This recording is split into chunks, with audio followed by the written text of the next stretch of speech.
Today we're out here at this Wolf Pup and we got some collision damage here. So the customer cut a corner close, did this, scraped up the door pretty bad, scraped up this door, tore this piece off, tore the awning arm off, and little dents in the siding.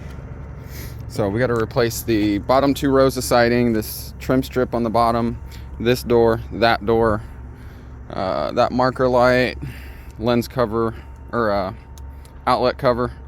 So yeah, let's get started. We got our new compartment door to replace that one. We got all of our metal and then our entry door. All right, so I went ahead and removed the door, removed the compartment door. I got this molding taken off, enough at least that I can replace these bottom few pieces. I have a new piece of molding for those of you freaking out, but I've got it peeled back enough that I can get this bottom metal here replaced. But yeah, unfortunately I'm gonna have to kick that off, take this cover off, and then start peeling this metal back.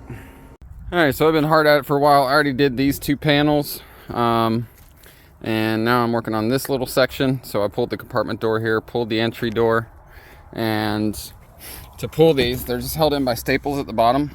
So there's a bottom trim piece across the bottom right here. It's held in with screws. I took that out, which is this piece here.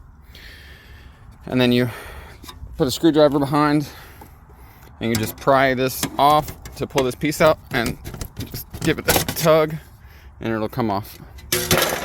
And then we'll pull this piece too.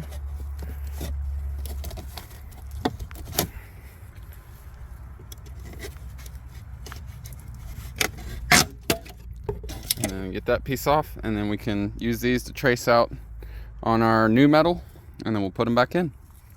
So here's the finished result. I kind of forgot to take video at the end, but you can see a new compartment door, new entry door, all the bottom layer metals new, and the awning's new. So looks good.